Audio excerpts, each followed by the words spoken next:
Jim Kostowiak is the host of American Resistance Radio. He, too, was arrested on Election Day last year. Mr. Kostowiak, first of all, thank you for joining us today. What is your take on this arrest that happened of Charles Dyer?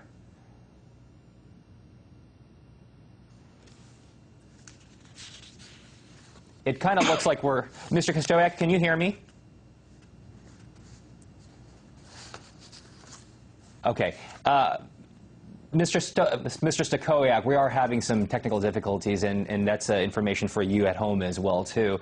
The point of the story is that Charles Dyer had said that, as I mentioned earlier, that there would be some sort of conspiracy involving the U.S. government where they would start rounding up people just nonchalantly and sending into concentration camps. And all of a sudden, he was arrested and charged with child molestation charges by some reports his own daughter. Now, of course, the people who support Charles Dyer say that's all a farce. This is all make-believe by the federal government, and this is just yet another example of corruption by the federal government. So we understand that there is some sort of legal proceeding happening as of this moment. And what's also happening at this moment is a chance, maybe at this point, to talk to Jim Stokowiak, who is of American Resistance Radio. Mr. Stokowiak, can you hear us?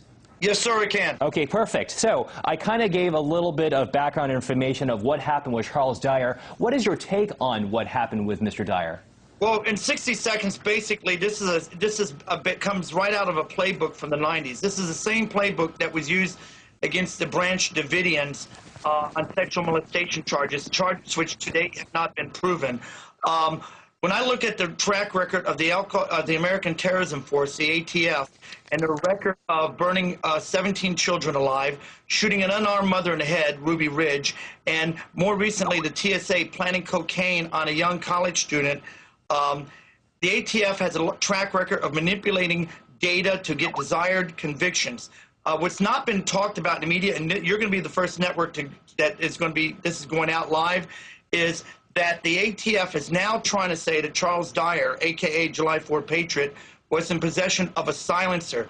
On my website, I have the actual eBay receipt from it, and we can produce in court the witness that gave him the silencer. Now, we're not talking about the grenade launcher, but they're trying to trump up more charges on a silencer. So my government is trying to spend thousands of dollars on an airsoft silencer. But what's also not talked about is these allegations stem from an alleged incident over a year ago, and his ex-wife's uncle, Mr. James Hikia, which is also posted on our website, is a registered sex offender that's had multiple contacts with the alleged victim. I'd like to know why no one's talking about this. Yes, we question a government that lied to us about 9/11, that gets us into unconstitutional wars, and not a word that comes out of our justice system can be trusted based upon the false convictions in the past. That's why we're standing by Dyer, who served this country in combat. Mr. Stokowiak, first of all, thank you so much for that bit of information about the silencer.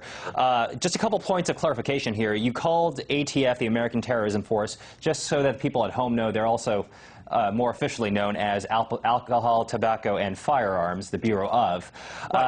Convenience store, right. Okay. The other thing I wanted to ask you was this. There was some concern about his dealings. Let me backtrack a little bit. There was some concern about what he had to say about the government, and maybe this is the idea is maybe that's what led him to being arrested. Is this kind of what you're saying too, that one thing led to another? Well, absolutely. The thing about Charles Dyer is he's never advocated anything but self-defense.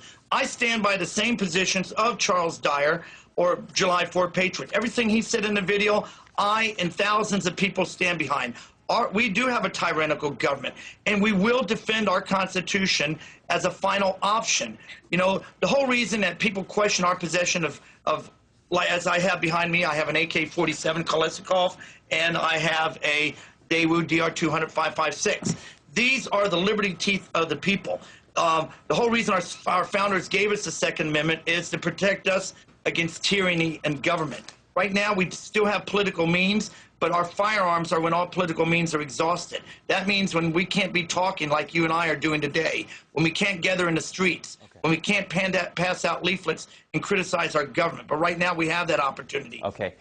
Mr. Stachowiak, thank you so much, Mr. Stachowiak from American Resistance Radio. We'll be back after this.